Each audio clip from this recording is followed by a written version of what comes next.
कहानी माँ खो गई, शॉर्ट स्टोरी माँ खो गई। हा, किसका दिल जीतना है, जिसने आपका दिल जीत लिया है। तड़ाक, माँ ने गुस्से से एक तमाचा रसीद कर दिया। इतनी बदतमीजी, ऐसे तो तुम कभी नहीं थे, आप भी तो ऐसी नहीं थीं। कहकर धैर्य ने आंसू पोंछ लिए और अपना दर्द अपने अंदर समेत चुपचाप जाकर सो गया। एडजस्ट करना सीखो धैर्य। कितना माँ, कितना एडजस्ट करूं, कब तक? आप नहीं जानती आपके पीछे क्या चुप्पी साध ली। तुम्हें समझना होगा धैर्य। कब तक सब मुझे ही समझना होगा। क्या मुझे कोई कभी नहीं समझेगा? नया माहौल है, तुम बाहर से आए हो, अपनी जगह बनानी पड़ती है। तुम अपने व्यवहार से ही सबका दिल जीत पाओगे। हा, किसका दिल जीतना है, जिसने आपका दिल जीत लिया है। तड़ाक, माँ ने गुस्से से एक तमाचा रसीद कर दिया। इतनी बदतमीजी, ऐसे तो तुम कभी नहीं थे, आप भी तो ऐसी नहीं थीं। कहकर धैर्य ने आंसू पोंछ लिए और अपना दर्द अपने अंदर समेत चुपचाप जाकर सो गया। माँ के दिल में कसक सी रह गई। बहुत देर तक उसके पास बैठी सिर पर हाथ फेरती रही। क्या हो गया रे आजकल तुझे, क्यों ऐसी बातें करने लगा है? माफ कर दे, पता नहीं ये हाथ कैसे तुझ पर, तू भी तो कभी ऐसा नहीं था। हमेशा अपनी माँ के साथ खड़ा रहा है तो आज क्या हुआ? उसे लाड़ लड़ाती न जाने कब नींद के आगोश में चली गई। धैर्य, चलो बेटा स्कूल, जैसे ही पिता ने आवाज लगाई, वो बिना किसी भाव के उनके पीछे चल दिया। स्कूल जाने और वापस घर आने में उसका एक अलग ही व्यवहार नजर आता। माँ ने कई बार कोशिश की पिता और बेटे में नज़दीकियां बढ़ें, लेकिन दोनों की तरफ से कोई कोशिश नहीं थी। किससे शिकवा करे? अंत में धैर्य के व्यवहार से हर बार परेशान हो जाती। शाम को बच्चे को पढ़ा रही थी कि अचानक किसी मेहमान का आना हुआ। बहू, बुआ सास आई हैं, आओ तुम्हें मिलवा दें। धैर्य को घुटन भरे कमरे से निकलने का मौका मिला।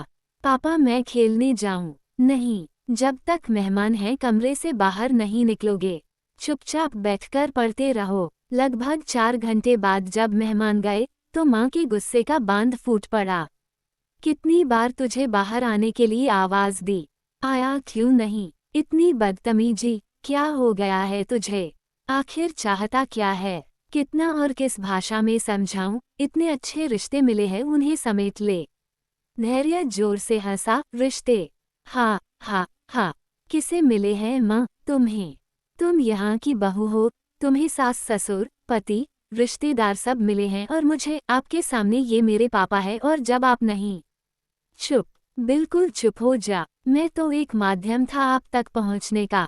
अब मेरा क्या काम? यहाँ किसने मुझे दिल से स्वीकारा होगा? क्या आप कभी समझ पाईं?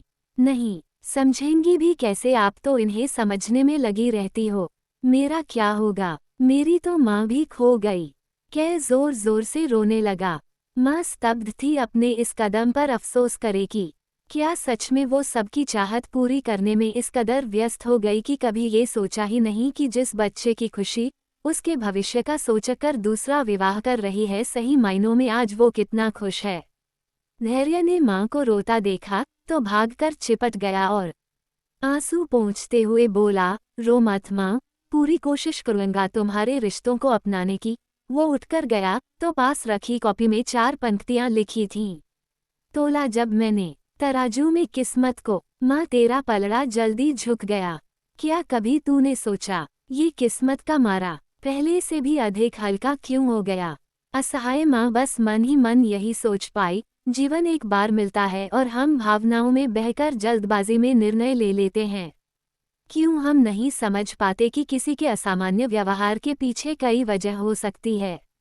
अकेला रह जाने पर पुनः विवाह का फैसला शायद उचित था, लेकिन यदि बच्चे की वजह से मैंने ये फैसला लिया तो वो कितना खुश है, उसका भविष्य कितना सुरक्षित है, इसका ध्यान रखना भी तो मेरी ही जिम्मेदारी थी। सच ही तो कह रहा था, घर की बहू के साथ कई रिश्ते स्वतः ही जुड़ जाते हैं। जोड़ना है उस बच्चे को जिसके लिए सब अनजान हैं। आंसू पोंछ मन ही मन संकल्प लिया, अपने बच्चे के प्रति सारे फर्ज निभाऊंगी। उसके मन को पढ़ना मेरी जिम्मेदारी है, किसी और से अपेक्षा कैसी।